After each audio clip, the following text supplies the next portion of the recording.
Hours earlier, Anne had been warned that the procession order was not open to discussion. The instruction came through Camilla's household, wrapped in the language of protocol, but behind its careful wording was a demand that Anne publicly accept a new royal hierarchy without resistance. Behind the solemn preparations, the palace was already divided into separate centers of power.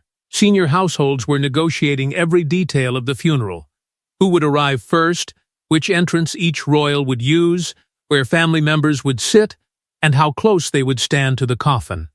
Nothing was being treated as accidental. Every position carried meaning, and every few steps could become a public statement about loyalty, status, and control. Camilla's representatives were especially firm. As queen, they argued, her place in the procession had to leave no uncertainty about the order beneath the king. She would move directly behind Charles, and Anne would follow. To the officials presenting the arrangement, it was a simple matter of rank. To Anne, it was something far more troubling. She questioned why a funeral, an occasion meant to honor loss, memory, and family, was being used to demonstrate authority. The answer she received was cold and carefully measured. Protocol could not be suspended simply because emotions were involved.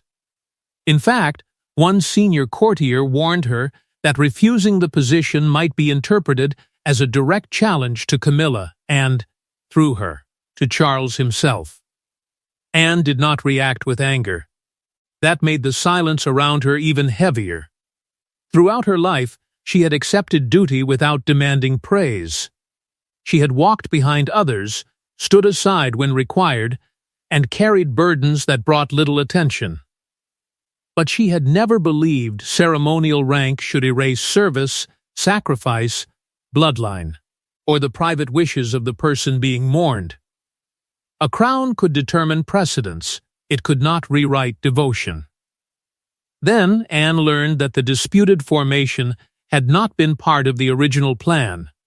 An earlier version placed her beside another senior royal, allowing close family members to walk together. That arrangement had been altered only after Camilla's household raised concerns about how the procession might appear. For Anne, the timing exposed the real purpose. This was not merely about maintaining order. It was about creating one powerful image: Camilla ahead, Anne behind, and the entire royal family appearing to accept the new hierarchy without hesitation. Officials waited for Anne to confirm that she understood. She gave them nothing. No agreement. No refusal. Not even the comfort of an argument they could report to Charles. Her silence left them uncertain whether she intended to obey, protest quietly, or disrupt the procession at the moment when retreat would be impossible. The concern soon reached William. He was privately briefed about Anne's objection, and warned not to interfere unless the procession itself was in danger. The palace believed his involvement would turn a manageable disagreement into a family crisis. William had been told to remain neutral, but the moment he learned why Anne objected, neutrality became far more difficult than the palace had expected. William initially believed the dispute concerned nothing more than ceremonial pride. Then Anne revealed the hidden promise connected to the procession, and suddenly Camilla's position was no longer a minor protocol decision, but a test of whether the monarchy still honored its own private commitments.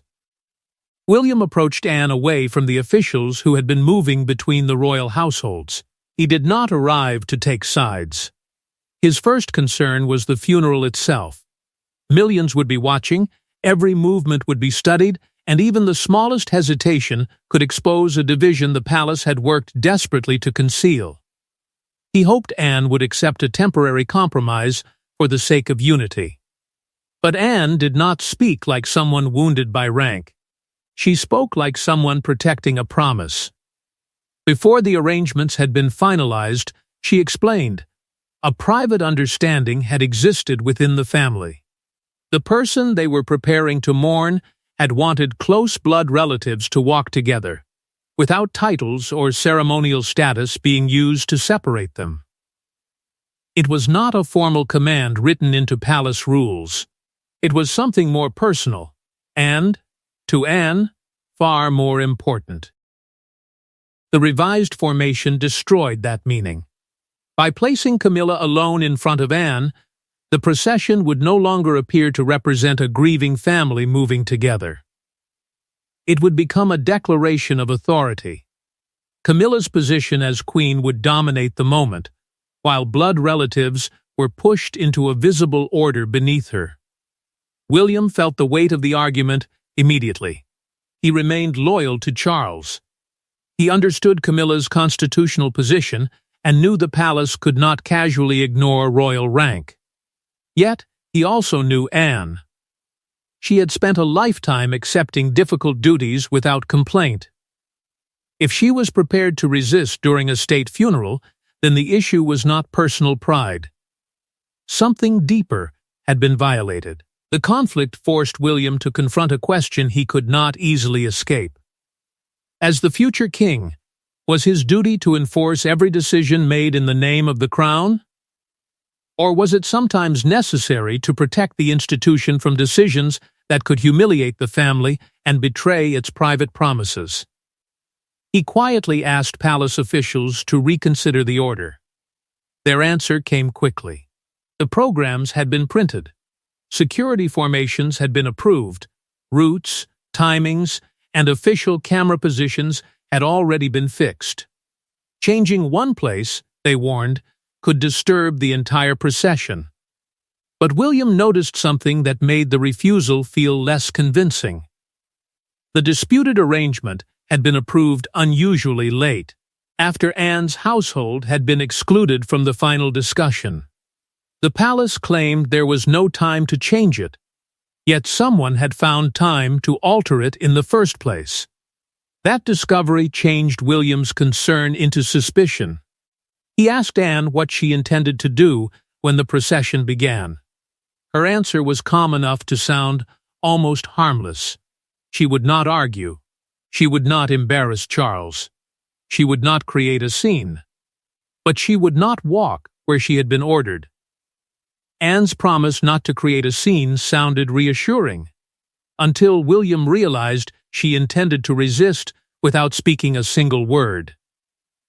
As the doors opened and the first notes of the funeral march echoed outside, Camilla moved forward exactly as rehearsed.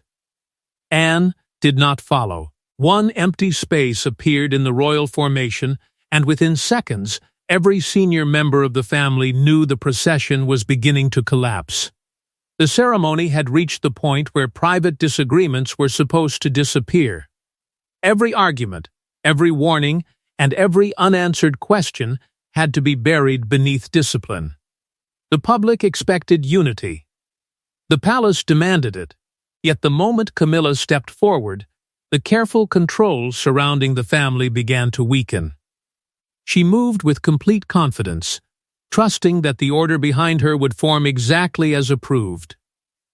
Charles was already committed to the procession, and the royals waiting behind Anne expected her to take the next measured step. But Anne remained beside the entrance.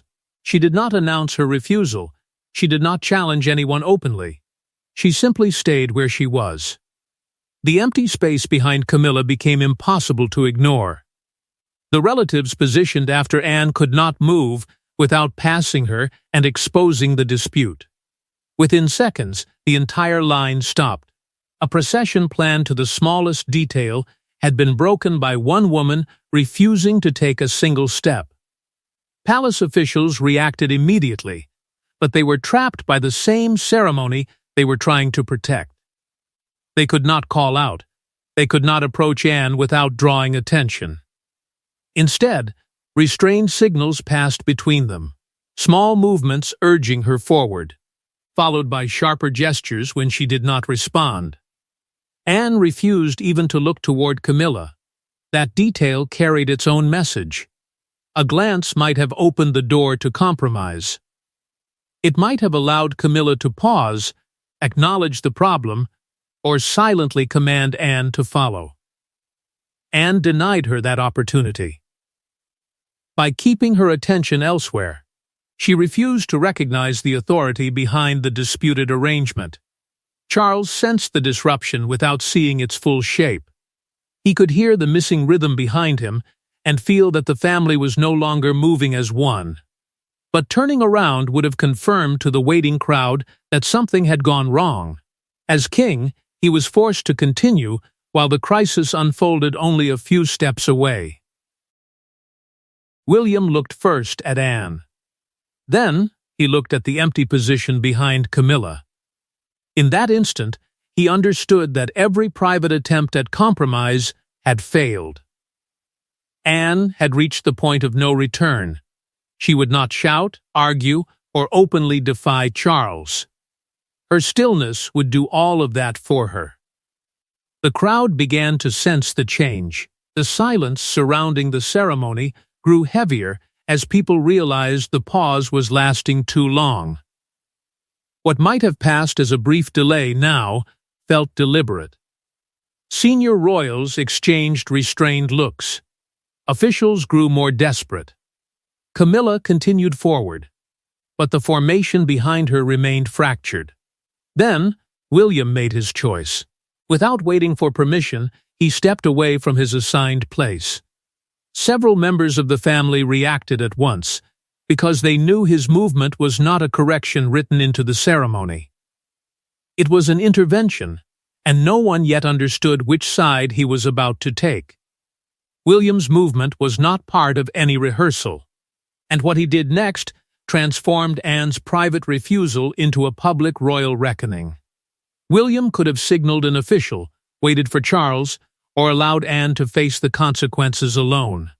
Instead, he crossed the formation and stood beside her. The crowd fell silent, because the future king had just made his loyalties visible without saying a word. He did not rush. That was what made the decision so powerful. There was no burst of anger, no obvious challenge, and no gesture dramatic enough to be dismissed as panic. William moved with complete control, as though he had already accepted the cost of what he was about to do. He crossed the broken line and stopped beside Anne. In that instant, the expectation placed upon her disappeared. She was no longer being forced to walk alone behind Camilla as a silent symbol of submission. William's presence created a different formation, one no official had approved, but one the procession could survive. Camilla remained ahead, while Anne and William stood together behind her. It was both a solution and a rejection. By stepping beside Anne, William allowed the funeral to continue without an open collapse. The relatives waiting behind them could move again. The dangerous pause ended. Yet he had also dismantled the exact image Camilla's household had fought to create. Anne was no longer isolated beneath the Queen's authority. She now stood beside the future king. The crowd understood that something had changed. Quiet conversations stopped. Attention shifted away from the formal order and toward the two figures who had just altered it. No announcement was needed. People could sense that the movement had not been rehearsed because the tension around it felt too real. Camilla felt it as well. For a brief moment, she slowed. She could not turn fully without drawing even more attention to the disruption, but the hesitation revealed that she knew the formation behind her had changed. Then she continued forward, preserving the appearance of control even as that control slipped away. Charles did the same. He maintained his ceremonial composure, but he understood what William had done. His son had not merely prevented a delay. He had overridden an arrangement approved in the king's name and weakened the public authority of the Queen beside him. Anne offered no smile and no visible gratitude. That would have reduced the moment to personal rescue, and this was never only about her. She gave William one restrained look, brief, serious, and filled with recognition. He had understood the principle she was defending, but his intervention carried a dangerous price. To some, William would appear compassionate and decisive.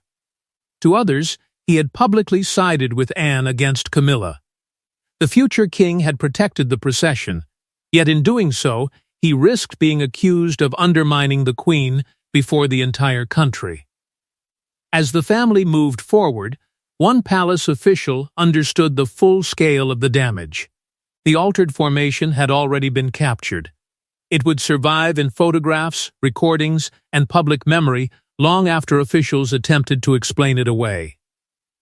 The procession continued, but inside the palace machinery, William's decision was already being treated as something far more dangerous than a simple act of support.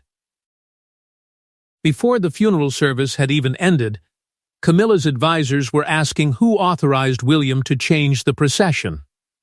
The answer was more alarming than they expected. No one had. William had acted alone, and Camilla now wanted to know whether Anne had planned the humiliation with him. Behind the solemn ceremony, the royal households were already fighting to control what the public had witnessed. Camilla's team moved first. To them, the altered formation was not an emergency adjustment. It was a calculated challenge to her position, carried out at the one moment when she could not turn around, object, or defend herself without causing a greater scandal.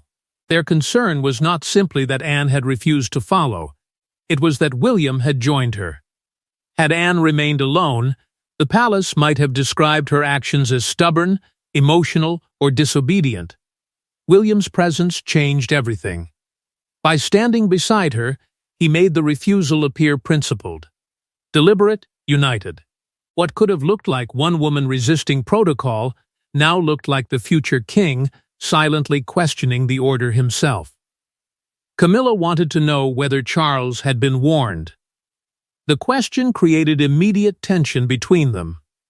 If Charles had known, then he had allowed her authority to be weakened in public. If he had not known, then his own son had acted without permission during one of the most important ceremonies of the reign. Charles insisted he had known nothing. He had not approved the change, encouraged William, or anticipated Anne's refusal. The explanation cleared him of involvement, but it offered Camilla little comfort. It meant William's intervention had been entirely his own decision. A senior official confronted William soon afterward and demanded to know why he had abandoned his assigned place. William did not apologize. He answered with controlled certainty. The procession had stopped, the family was exposed, and someone had to act before the breakdown became impossible to conceal. Then came the accusation. Anne, one advisor suggested, had created the crisis deliberately. She had refused to move because she knew William would be forced to choose between protecting the ceremony and leaving her isolated. In that version of events, William had not rescued the procession. He had been manipulated into taking sides. Anne rejected the claim immediately. She had asked nothing of William. She had made her own decision and had been prepared to accept the consequences alone. If William stepped beside her, she said, it was because he recognized the danger created by the palace's own arrangement. For Camilla, the most damaging part was the silence. An argument could have been condemned. A public exchange could have been blamed on grief, but there had been no words, only distance, hesitation, and William moving toward Anne while the crowd watched every restrained reaction. Before the family could leave, Camilla requested a private conversation with Anne. It was meant to establish who had planned the refusal, force an explanation, and restore the authority that had been quietly challenged. The private meeting was meant to restore control, but Anne entered it carrying a truth about the procession order that Camilla's advisors had tried to keep hidden. When Camilla accused Anne of turning a funeral into a power struggle, Anne produced evidence that changed the argument completely. The original procession plan had not placed Camilla ahead of her at all, and the last-minute alteration had been approved without the full family ever being informed. Camilla began with the question everyone in her household wanted answered. Why had Anne risked embarrassing Charles during a state funeral? Why had she allowed a private disagreement to become a public fracture at the exact moment the monarchy was expected to appear united? Anne's reply was immediate and cold. The embarrassment had not begun when she refused to move. It had begun when the procession was secretly changed.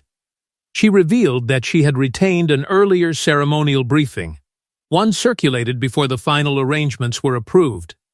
That version did not create a rigid line of authority behind Charles.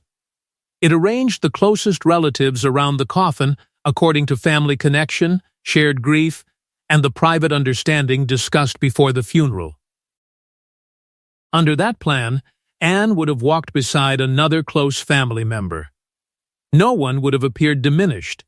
No one would have been used as a symbol beneath another person's rank.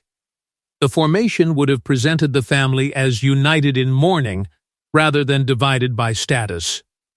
But the original plan had disappeared. In its place came a new arrangement giving Camilla a solitary position ahead of Anne, clear enough for the public to read instantly. Advisors had described the alteration as necessary protocol.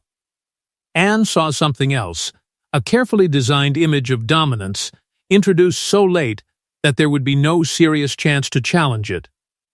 The suggestion hanging over the room was explosive. Someone had wanted to remove all uncertainty about Camilla's authority during a nationally watched ceremony, even if that meant reshaping the emotional meaning of the funeral. Camilla denied asking for Anne to be humiliated. Yet she stopped short of condemning the officials who had made the change. That refusal only deepened Anne's anger. For Anne, the issue reached far beyond one procession. She believed the monarchy was beginning to use private grief as material for public performance. Loss was being arranged.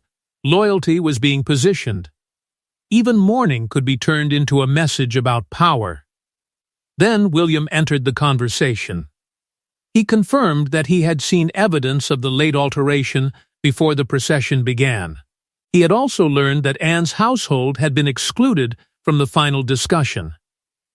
His confirmation made it impossible to dismiss Anne's claim as resentment or suspicion. Charles now faced a far more dangerous possibility. His own officials may have manipulated the family, using the funeral to strengthen Camilla's public standing while allowing the decision to appear as though it came naturally from the crown. But Anne had not revealed everything. A second document existed. It was not an official briefing or a revised schedule.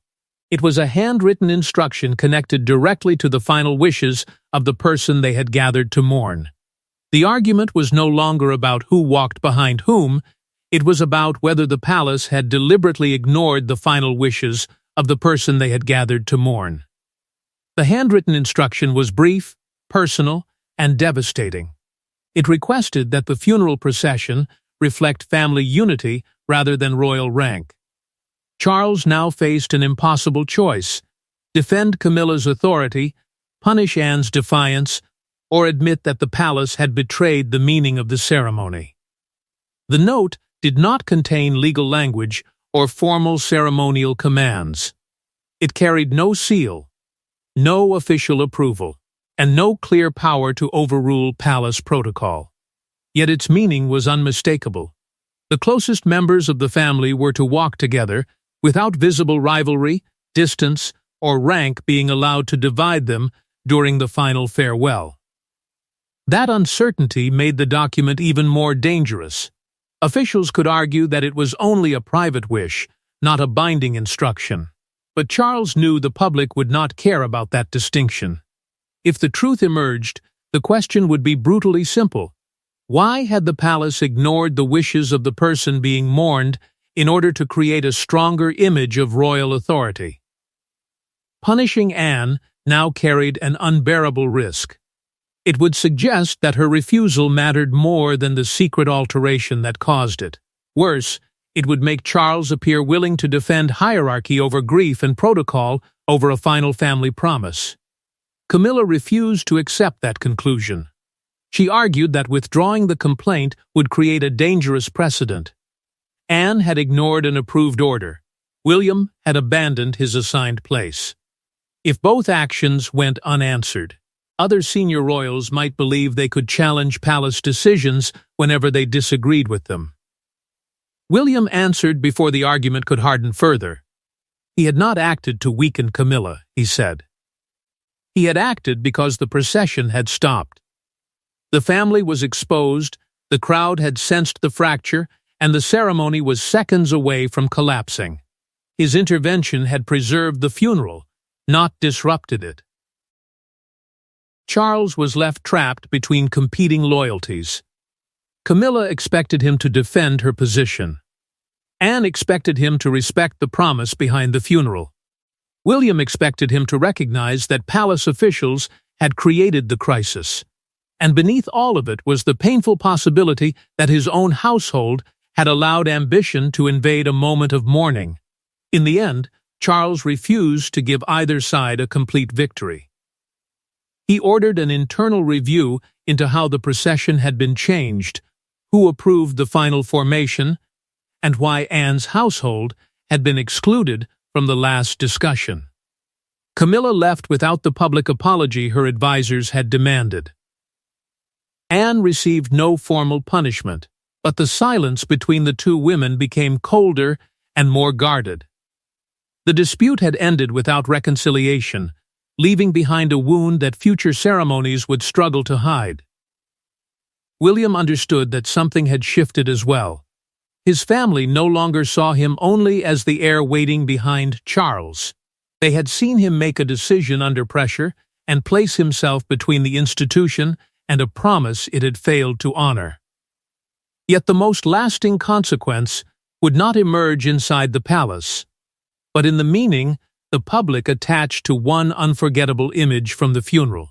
By the following morning, one image had eclipsed every carefully planned photograph from the funeral, Camilla walking ahead, while Anne and William stood together behind her. To some it showed unity. To others, it revealed a future king quietly drawing a line through the monarchy. The image carried its power because nothing in it looked openly hostile. There was no argument, no angry expression, and no public accusation. Yet the distance between Camilla and the pair behind her seemed to tell an entire story. It captured loyalty, resistance, and unresolved authority in one frozen moment the palace could no longer control. Public opinion divided almost immediately.